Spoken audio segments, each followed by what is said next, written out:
that is interesting, that we've all been through, and that provides opportunities for all of us to at least provoke some thought and take back some learning and apply in your work areas, etc.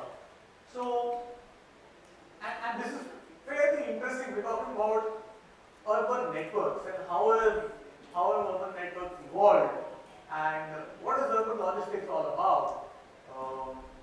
Obviously, the topic also touches upon assets and building supply chain efficiencies, which we will try and weave around in our conversation. From my own experience, and I come from the Milton brand, and we were just having a chat around the lunchtime and sharing that a lot of stuff has changed very fast in these past 3 years compared to the earlier 10 or the earlier 30 really. And this aspect of change is where a lot of new customers have started to expect certain different kind of experience altogether. It may be because of the Amazon and Flipkart of the world, but pre-COVID they existed, and the other kind of service also existed, the other kind of channel also existed, and the expectations from the customer were segmented in their own brains, in their own minds. And today, I'm sure everybody will agree with me when I say that the customer is kind of facing a delusion in themselves what to expect from a certain channel. Hence, in order to get the better side of the customer, what we are doing as providers is trying to deliver the best service in order to retain that customer to our brand. Now that is what is creating this whole exciting scenario, and that is where urban logistics and urban networks and last mile networks and data visibility, all this has become not just a tool for efficiency. It is slowly getting into the zone of being a necessity. And unless my customer is able to see and track and say, where is my order, when is it going to come, what can I do post sales, etc., etc., the customer is never really satisfied. Now, with that as the base for this discussion, let me invite Vaibhav and see what have they done at Britannia to face this challenge and to deliver more than what their customers expected, across this whole time of positively saying transformation. Thanks, Rajat, for asking a very big question. See, according to me, as Rajat rightly said, in the last 3 years the entire scenario has changed. The way we used to deliver goods 4-5 years back and the way we are delivering goods now, the entire scenario has changed. What has changed? Let's define what has changed.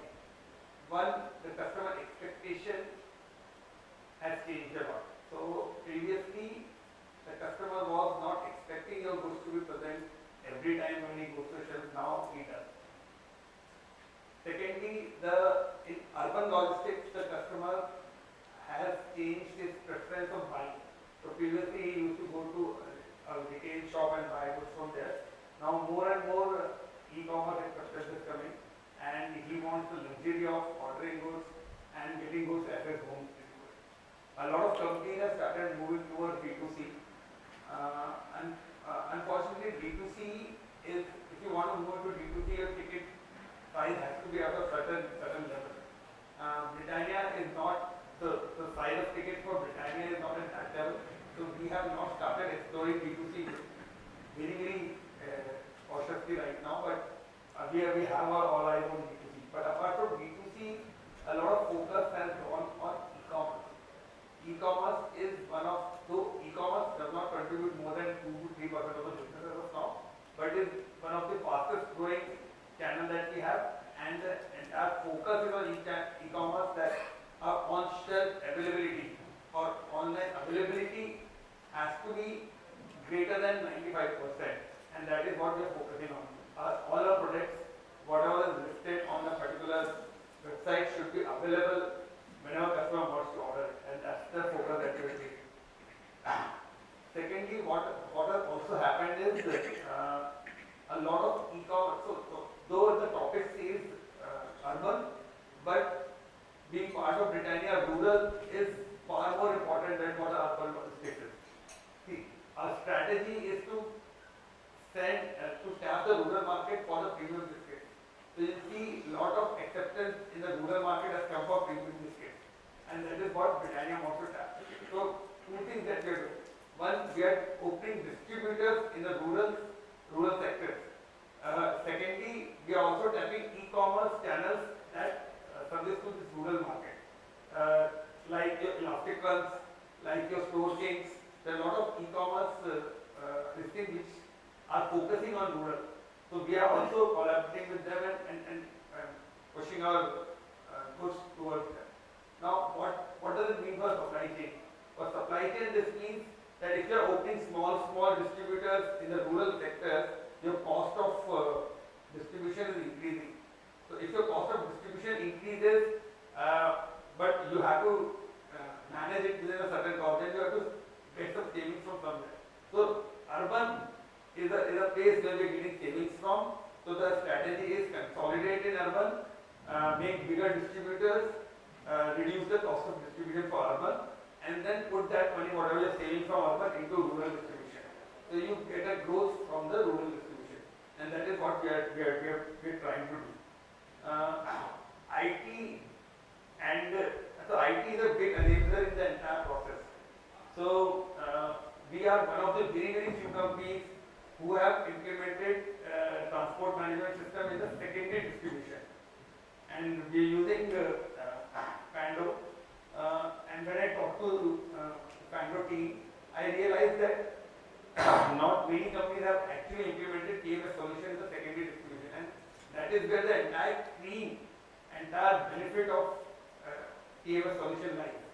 So I guess it's the high time that all of us start looking towards implementation of TMS solution in secondary distribution, because primary distribution is easy.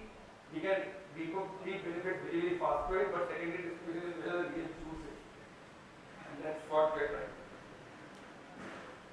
Wow, lovely. I think one of the most important points that Vaibhav touched upon is the ticket size for D2C. I think this is a conversation we had, a couple of years back, in the midst of COVID time, when we were discussing with very many partners saying, which company should step into D2C at that point of time. Stuff has changed by now. But let me go back there and say, what is the discussion we had? And we said, if you look at the length and breadth of India and the cost per CBM per kilometer in your own network, primary and secondary put together, versus the cost of your product, you know what is the target diameter or target radius that you are going to set up for a D2C, and is there even value? If the product density, if I have a product worth 500 rupees and I want to target, let's say 600 kilometers, per CBM per kilometer costs, for us are nowhere less than 20 paisa, 25 paisa today. That translates to 100 rupees. Now, does my product have the bandwidth of absorbing 100 rupees in the P&L and still delivering a profit? So I think the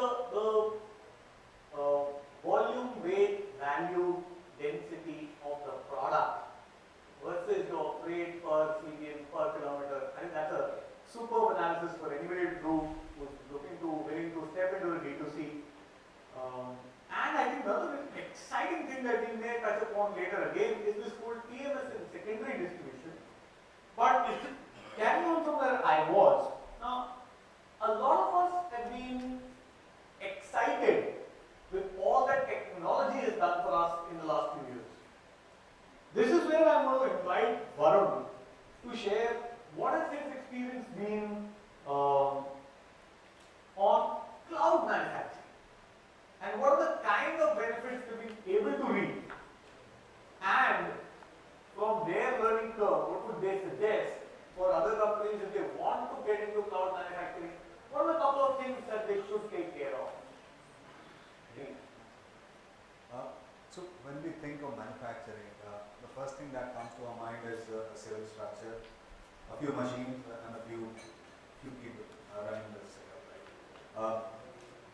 Now, cloud manufacturing can be best understood as an extension of cloud computing, based on the same principles which include infrastructure as a service, pay as a service, and software as a service. So in this, if you imagine a manufacturing setup, there are different layers which can always be shared, and we never think of doing that in a traditional manufacturing setup. Now, imagine a plant, and the core KPIs the plant is running.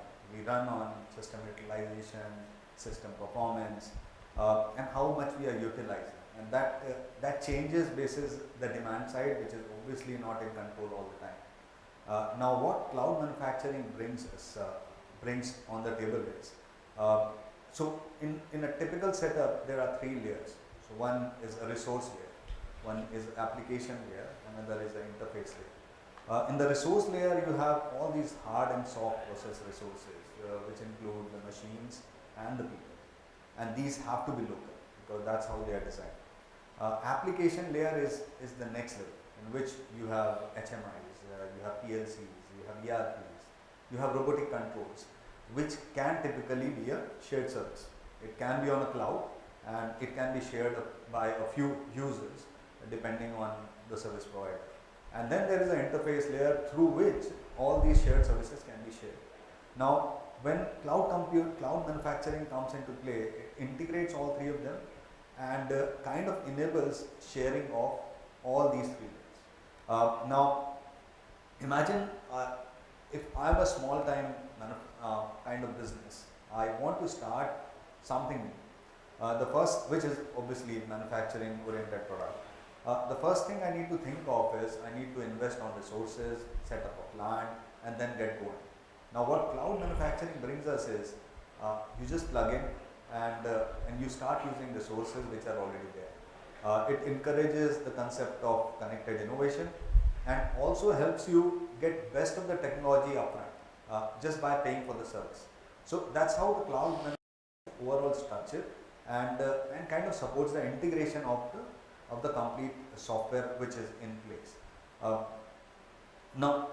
So think of a setup in which you are primarily having a very advanced scale mechanism of tracking things through an ERP, HMIs, and even the PLCs, and you are able to buy as a small scale company those services and start using upfront. Increases your competitiveness and increases your presence upfront as you start competing on the day one, rather than when you're competing with the companies with a scale. I think this comes as a boom and gives you that headway right up front, right?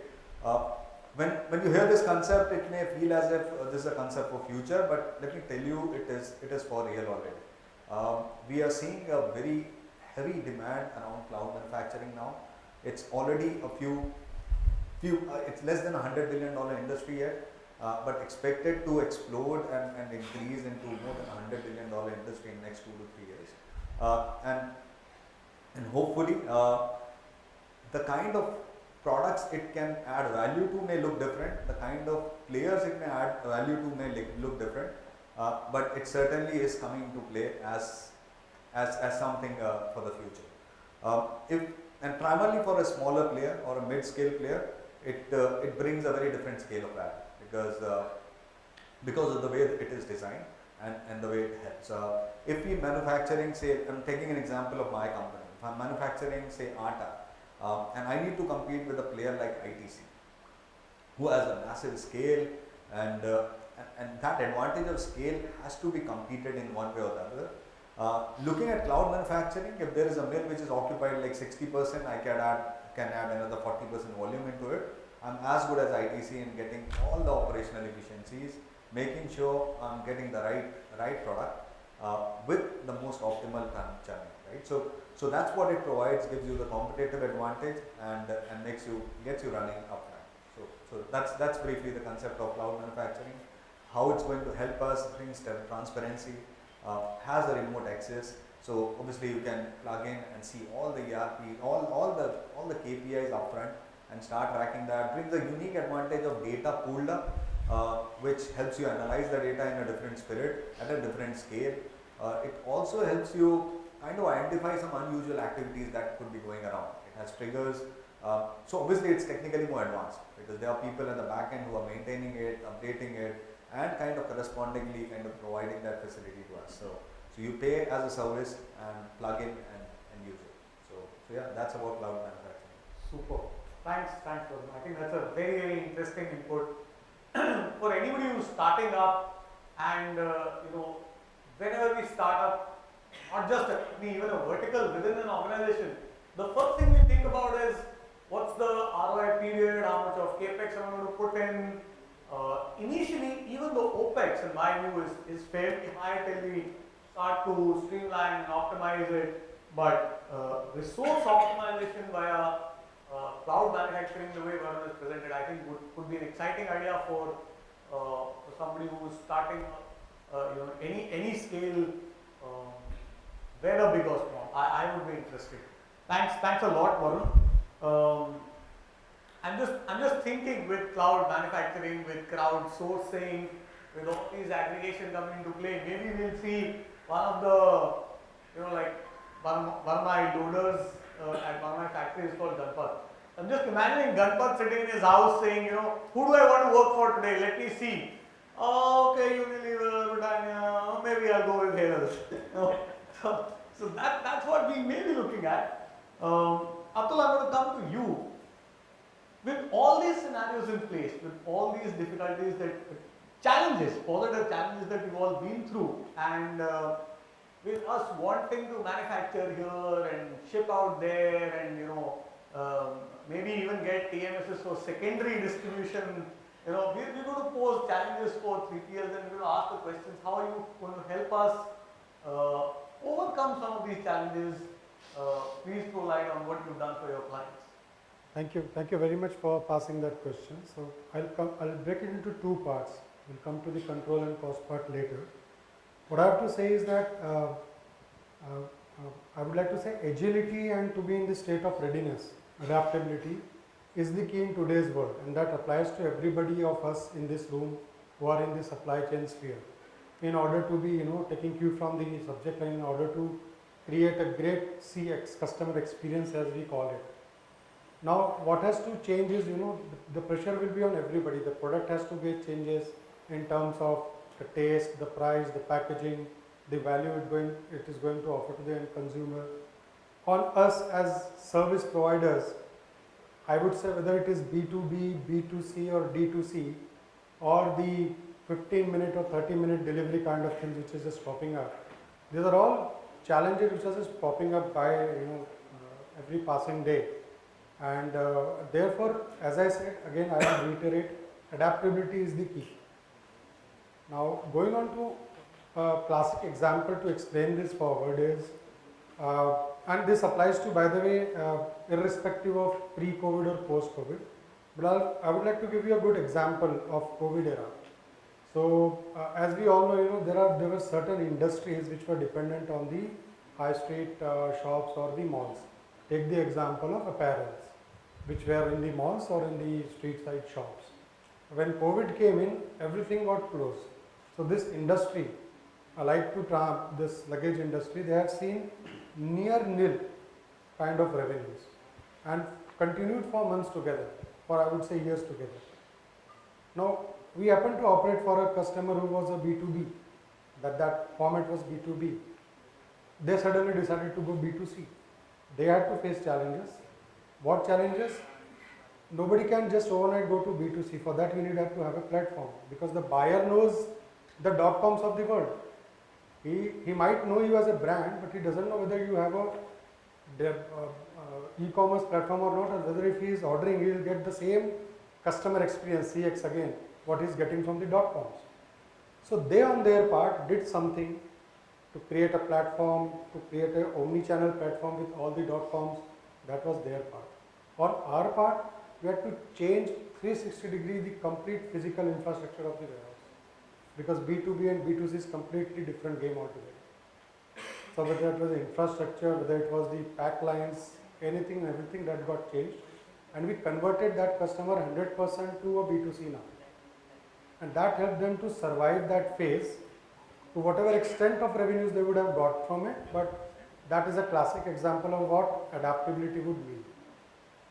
Another example I would like to share of cost optimization generally would be, to look out avenues how we can do a process rationalization. Take the case of Delhi.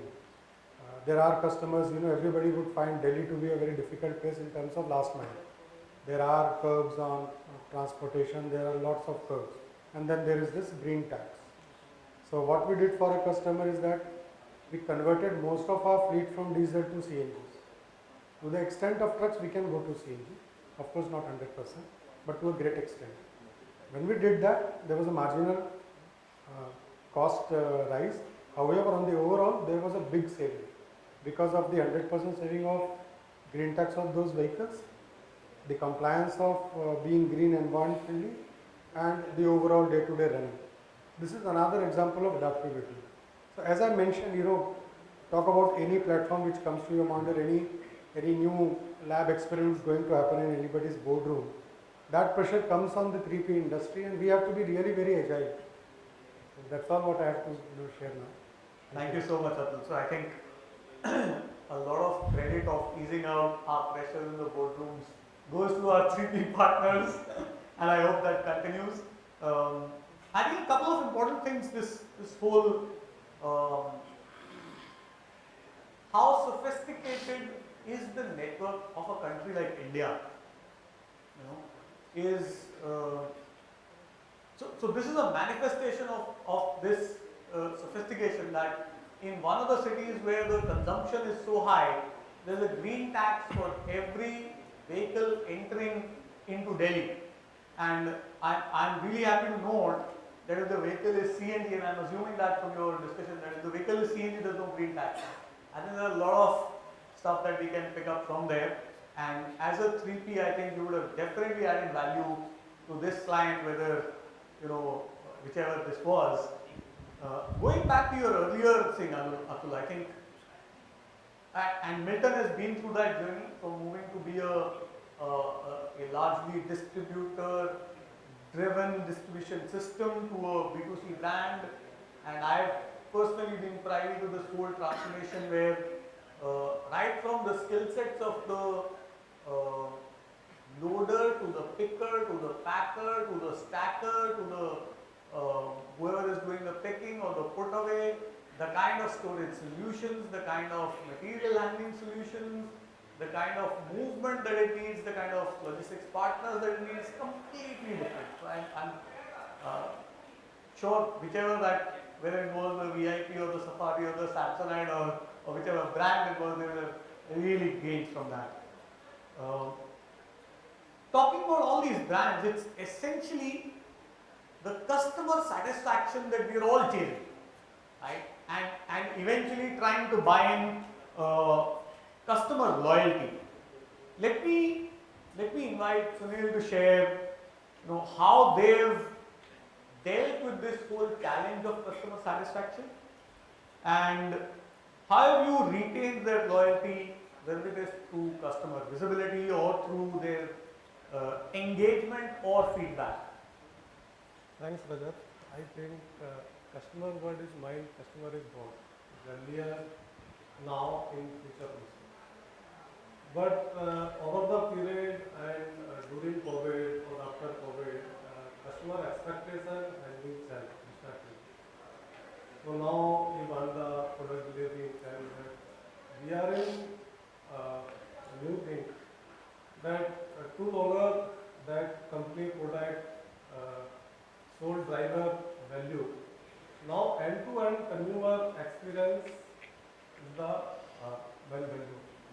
To deliver the value, business must need to understand its customer and adapt the supply chain according to expectation of the customer. I am, as a Hector, we are centric supply chain we are using. So there is a tailored fulfillment where we, whenever we dispatch the product or servicing the product, is a customized way where every customer meets the his expectation. So like in beverages, we can buy one bottle. So we are making type of 6 also. So we can not get repeated order and we can buy for which need for every week. We are making type of 3 also. Second one is the agile operation. We are taking small to take care of freshness. As customer need freshness and packaging integrity is required. Third one is the trustworthy relation. So it's totally supporting transparency, reliable, responsible behavior across end-to-end supply chain. And the final is innovation. As a customer is a very health conscious, so we are innovating the zero sugar production, which is every variant in zero sugar, almost 8 to 10 variants. So that's all my view. Super. I think Sunil, this is a lovely input because I think customer engagement, the whole meaning of customer engagement has started to change, right? A lot of us used to do a lot of sales training for our field guys in order to create engagement on the POS. Now that whole idea has completely changed. We are investing now more on developing an experience cycle over the internet. What's the purchase behavior of a customer today? The whole meaning of that purchase behavior, the whole context of that purchase behavior is completely changed. How do you funnel your customer from any of the platforms to one platform where you are available and engage him and handhold him into buying your product and then also seeking feedback? I think that's a great journey. It's a very, very fulfilling challenge for all of us. Amidst that, what happens is we use a lot of partners, we use a lot of networks in order to create seamless flows for the product. Now, whether it is storage or movement, what we bring up as a challenge to our 3PLs and Dhaval, I'm coming to you to get to this point on, how is a 3PL enabling investments for all of us, and how does that translate to benefits for your clients, for all of us in this whole new era of time sensitive services? So thanks, Varun. Thanks for the question. So actually the question should have been slightly inverted as to what is your client asking, and hence I'm where sure. is the investment sort of flowing, right? Because ultimately 3PL or a logistics provider is essentially a derived demand. The demand is coming from the customer, and the customer is Britannia or a Beverages or a Hector or whoever, right? And essentially I think good that you had the session with these guys a bit before me. So what's happening in their industry is kind of what we are going to try and address, right? So in their industry, what definitely they are all looking at is how they, essentially 3 big items. One is how they keep reducing their costs, which you sort of touched upon 3 times already in your conversation, right? Second is how you improve service. Third is agility or flexibility, or different words are the same thing, right? How you make the whole process agile for them, for their supply chain, because they're in a very dynamic environment. Britannia, as you rightly said, urban, rural, D2C, B2B, there's a lot happening all across the space. So how do, so with respect to a 3PL provider, a couple of big macro points are that we, in terms of warehousing itself, grade A warehousing is, India per capita grade A warehousing is extremely low, it's hardly 0.2 square meter, versus let's say US is almost 4. The number is almost, huge. And even if you look at China, it's almost 1. So we are seeing where would the investment sort of flow when you talk about 3PL. the investments are going to flow towards data warehousing. Second is mainly towards automation and IT and robotics. Third is IT integrations. I think all of the sort of touched upon parts of this. At Stella, what we have sort of recognized is that largely there are about 20 odd centers and 21 centers as we have sort of shortlisted where the industries that we are sort of catering to, they would all have requirements around these 21 centers. So what we do is that we do take some level of risk and we sort of we try to advance, manage and sort of book facilities in these places. And essentially we are enabling investments in these areas because we realize that a client who ultimately would require to address any of the different channels that they want to achieve would ideally have to be in these areas. And hence we work with developers closely to be able to give them that assurance that they can go out and invest in great infrastructure in these places. So that's one large enabling that we are sort of doing with respect to investment. Second is around, as I said, automation. Again, bringing the cost down. As India, we are at a cusp where we do believe now for a very long period of time, India, everybody kept talking about automation, but when it came to ROI, it was always put on a back burner because manpower costs were still pretty low. But as we proceed now, I think manpower costs we are reaching a tipping point where the automation costs are coming down dramatically and the manpower costs are likely to keep coming up. So we're at that inflection point. Maybe we are 1 year away, 2 years away, and a lot of that's got to do with indigenous manufacturing or in automation. That's where a lot of investment is likely to flow. Again, to build, essentially bring down costs for the customer.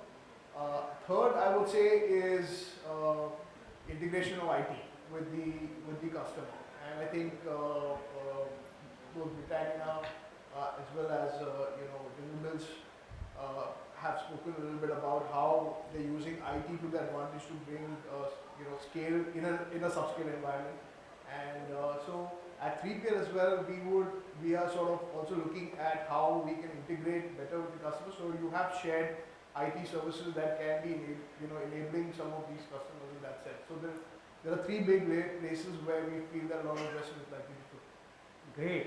So I think I'll be a little more honest here. I've been tracking a lot of 3PL partners, and I think I've made some of my most important decisions, some of my most important supply chain decisions looking at what the best of the 3PL partners are doing today, or what were they doing 2 years back, and our stuff changed. It is because, in a way, these 3PL partners are the ones who are at the front end of supply chain deliveries, and you're facing this lovely challenge of utilizing your infra to the best capability. You're creating the best automation in the industry to be used by everybody, and like we were mentioning about cloud manufacturing. It's all about cross-utilizing resources. It is only then that the costs for all of us will eventually go down. And you're absolutely right, at the most unexpected locations in India today, everybody has started to think what the cost of manpower is, what are the challenges of the manpower that we are dealing with, and in effect, our whole way of thinking is changing, I think, fairly significantly towards automation, and we will hence Dhaval keep looking forward to organizations like Stellar and TCI and the likes to create these experiences for us. It's these experiences that propel all of us towards creating value and then also paying for that value. No, I would like to add, so what has also been happening is previously we did look at the ROIs and everything, but now automation after COVID, what COVID has taught us is that automation is a necessity rather than a cost save. Right? So as all the FMCGs and everyone would agree here, customer service is first, cost is second. Cost cannot precede customer service, right? So you have to sell and then look ways to save cost, right? So and hence for automation now we have stopped looking, not completely, but to a large scale we have stopped looking at ROIs, and we are saying it's an absolute necessity in certain areas where you have to do a level of automation. You cannot cannot depend on entire manpower only to do things, and that's a big change that has happened after COVID is what I think. Yeah, so it's actually now become cost to sell. If you want to sell, there's a cost to sell, right? So cost of getting profits. Anyway, I think in this whole competitive scenario, let's go to Rajesh, who's been operating with SL Propack in a B2B space largely, and that's a space of partnerships. Okay, B2B spaces are spaces where you cannot exist without partnerships, and there is constant pressure, I'm sure, of again checking your costs and ensuring a very high visibility on deliveries and orders and production. And I don't know if people have started tracking your procurement or not, but I would love to. Anyway, so in this space, Rajesh, how is it that what innovation are you bringing in, and how is it that you're creating responsive supply chains for these large clients who are out to service their customers? Yeah. Thanks, Rajat, for the question.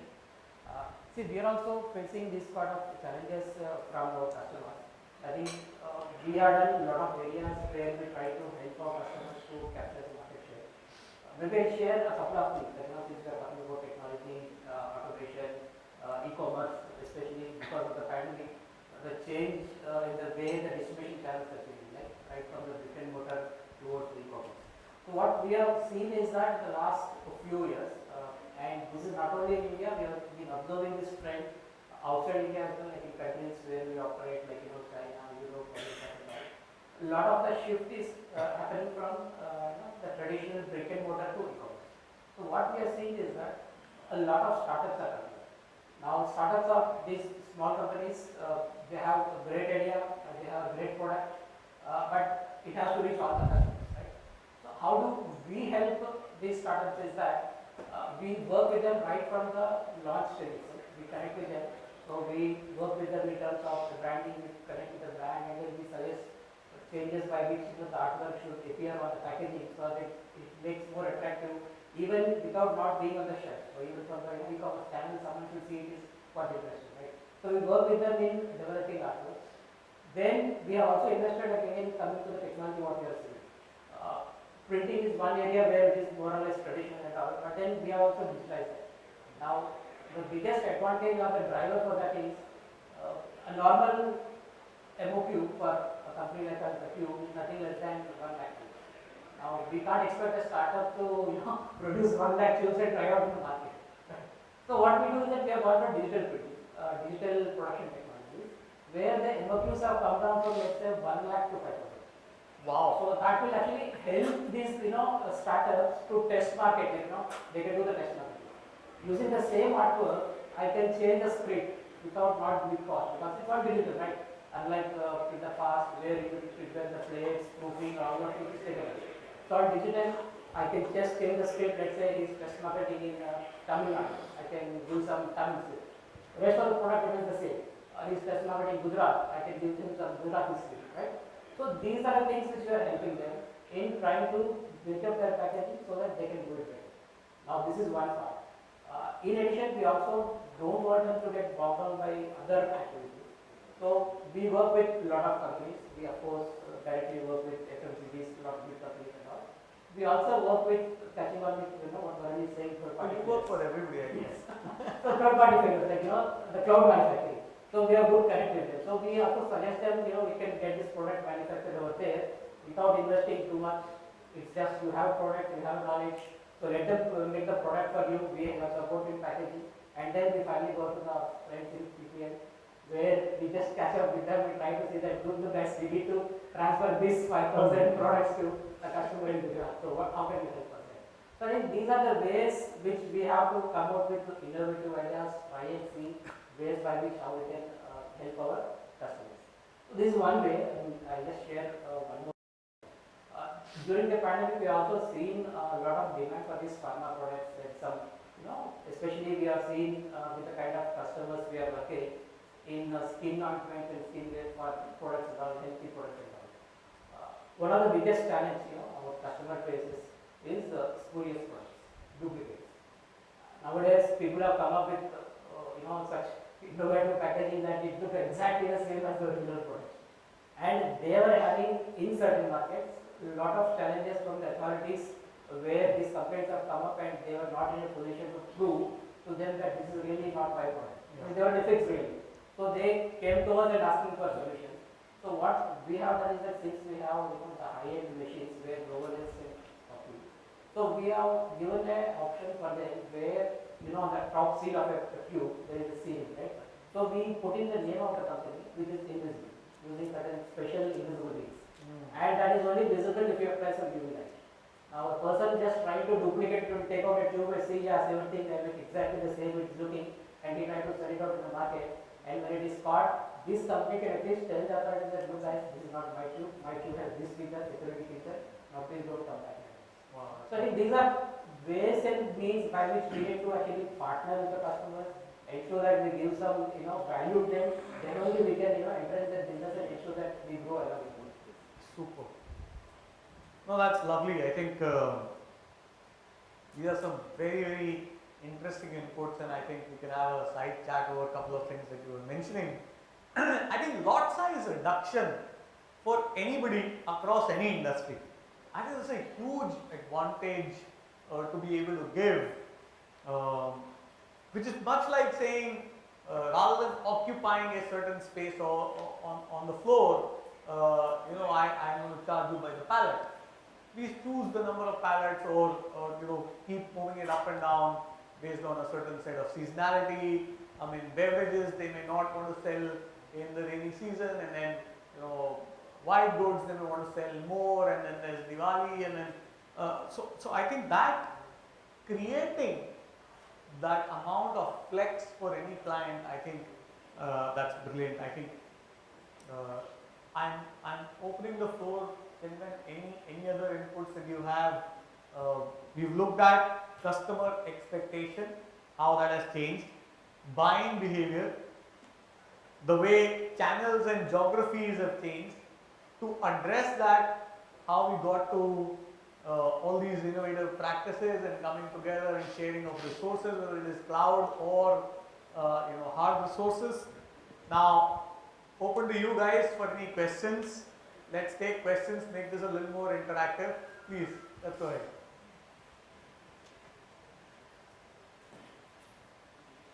I'm sorry if I have rolled out the question answer session before.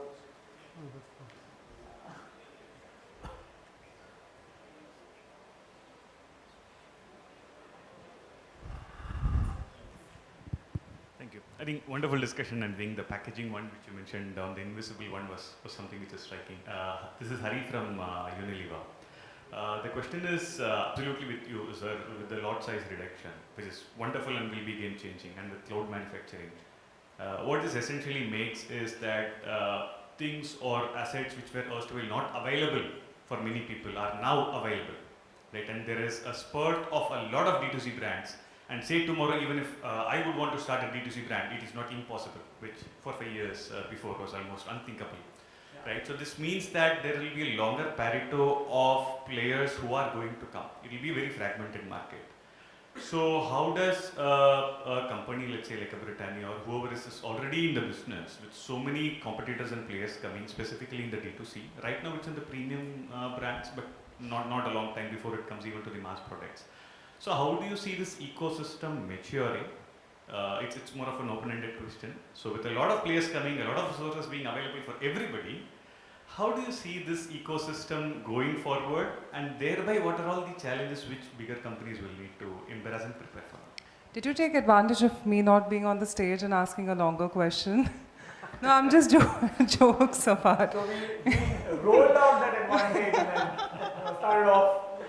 No, please, Question is please. done. Please, sir, if you would Alright, like so to address we that. want to attempt this one because he did mention Britannia, and then the rest of us will open the step in. It's open to all.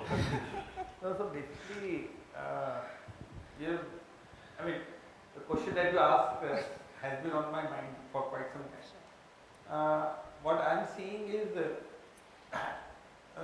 with the start of e-commerce, Amazon and Flipkart were the two major e-commerce that we had in India. Now, whenever there is a seller, I want to sell it to Amazon or to Flipkart, it is very, very low margin business for me because they take bulk of the margins from me. So a solution to it is I make my own website and sell it to it. And that is exactly what B2C is all about. Now, if you look at likes of Mama or Wow, what they've started doing is they've started advertising, and Facebook advertising, Google advertising, Google AdWords. A lot of advertising is to pull traffic towards their own website. And if we heard the previous panel that happened, Bombay Shaving Company. So the gentleman who was from Bombay Shaving Company, I forgot his name. Amit, I believe. Yeah. I'll still reconfirm. Abhishek. Abhishek, Agarwal. I told him twice to Yeah. me. Right. So he said Just on the that stage. he has 5 lakh hits every month on his website. The conversions are less than 2%. And that is what is being happening to a lot of these D2C websites. And these people are rolling out a lot of promotions on the website for these conversions. Now, typically when more and more companies start coming to D2C, this space will get crowded and it will get very commoditized. So in US, everyone has a D2C website. What is important is how do you drive people to your website and how do you want people who are visiting your website converting into real estate. And that's where the real game will all about. Second would be the experience. After they have ordered, how better can you deliver them? How fast can you deliver them? What is the quality of delivery? Right now, it is a Shopify where most of the websites are made. It is ShipRocket and all these logistics players who are delivering it. Now they are common across everyone who is using it. Now more and more logistics players will also come in. More and more platforms like Shopify will also come in. So identifying the right logistics partner, identifying the platform where you build your website and your D2C this thing will also become very, very important. These are the few things that you would have to pay attention in winning this game of D2C. Let me quickly also add, and let's make it a little more interactive, Hari. Tell me, what does it need for any organization to sell anything to anyone? And I'm doing this because we've been through a similar phase, we've developed B2C, we've sold, but think about it. What does it need for anybody? Let's say I'm able to market, I'm able to reach the customer. What's the next? A repetitive by So just a caution there, your answer can't be as long as your question. repeat by. Yeah. Also, for the product to be available, for the product to reach your customer, what is happening today is what happens also in the physical world. Right? As a small producer, you start up, let's say in Jamnagar. Right? Till the point you don't have the margins in your product, you cannot ship it outside of Gujarat because it takes a lot of margin from the product, your P&L is weak. You keep selling in Jamnagar, then you come up, you innovate, you upskill, you upscale, you upgrade your product or service also, and you create a better margin for Gujarat. Then you start covering Gujarat. Then you go out and you say, okay, now I have the muscle, I can create 1% more margin and maybe I can reach a Madhya Pradesh, Maharashtra, etc., is exactly what's happening here. Your manufacturers or new entrants may be coming up with D2Cs, but like he said, the cost of getting traffic diverted from an Amazon to your D2C brand is fairly high. It's a potent entry barrier today, which is, so in effect, there was a spend on the distribution system, which was the entry barrier, which you thought has been taken out, and now there is D2C, there's a website, and I can get people to reach me and I can send a product manufactured in Jammu to Kanyakumari. But in effect, what people are now realizing is that there is also an entry barrier here. There is a cost of sending this product from Jammu to Kanyakumari. There's a ship rocket available, but the ship rocket takes a big cut on your pocket. I mean that's maybe lesser than developing a distributor and dealer in Kanyakumari itself. So that's the game. Now, why is it still popular? Because of the sole reason that there is a lot of repeat movement from the customer on this channel, and there is a possibility of creating loyalty, right? So that's all that is keeping us there, and all of us who are putting in new D2C websites, and the end game is we are all on the same profitability, whether it was the physical distribution system or whether it's the D2C side of the game. See, I think one thing we should also remember is that not everyone is 100% successful, right? I mean, there's a lot of buzz, and we all know, right? I mean, out of 10, maybe 1 or 2 can be successful, the rest will slowly die away. So I think always big companies have their own ways of how do they create, they already have a good branding, marketing, branding, distribution, which will always be communicated. Sure. And Thank you, Rajesh. I'd like please. just like to add, for Please. sure, you definitely need a conduit to do this. While the entry barriers is something which is out of our sphere of influence, but so far as we as 3Ps are concerned, we have started to incubate, to extend a hand to incubate such startups, and we have been already working to provide ecosystems of warehousing on a low scale model, on a low MFP model, as we mentioned. So we are trying to do our best. Right. Thank you for that. Ladies and gentlemen, our conversations can brew in further over a great cup of coffee and tea which is waiting for us.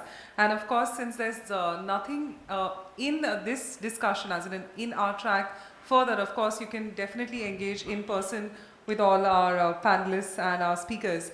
Ladies and gentlemen, let's firstly give them a huge round of applause.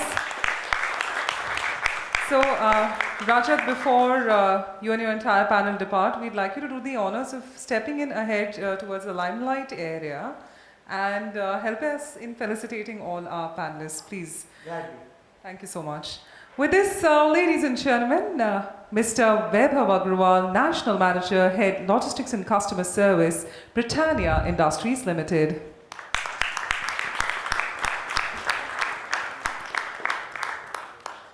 Thank you so much, Mr. Vaibhav, for joining us today. Thank you, Vaibhav. It was a great interaction. Mr. Varun Bajpai, Head of India External Supply Chains Operation, General Mills. Thank you so much, Varun.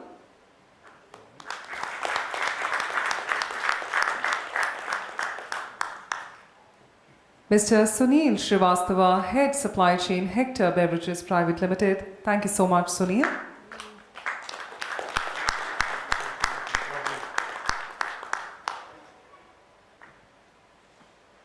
Right in the center, absolutely. Mr. Atul, Endlay, AVP, TCI Supply Chain Solutions. Thank you so much, Atul.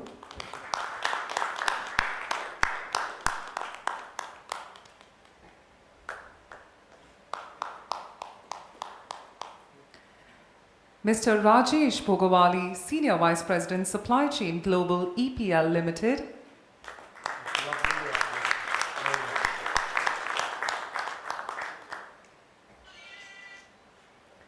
Mr. Dhaval Agarwal, Chief Strategy Officer, Stellar Value Chain Solutions. Lovely.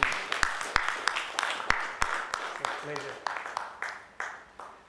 And of course, ladies and gentlemen, the curator of the entire panel and our moderator, Mr. Rajat Sharma, Head SCM, Hamilton Housewares Private Limited. Let's give him a huge, huge round of applause. It's a pleasure. Thank you. Lovely. So, ladies and gentlemen, that deserves a concluding round of applause. Come on, everyone. What a fabulous panel discussion this has turned out to be. Let the applause continue. A great insight coming in, and of course, we've now requested all our esteemed panelists to come in the center for a stage and a group photograph. Well, ladies and gentlemen, with this we conclude with our wonderful track. We hope you all had a great time at the FMCG track. We're going to be having the leadership track at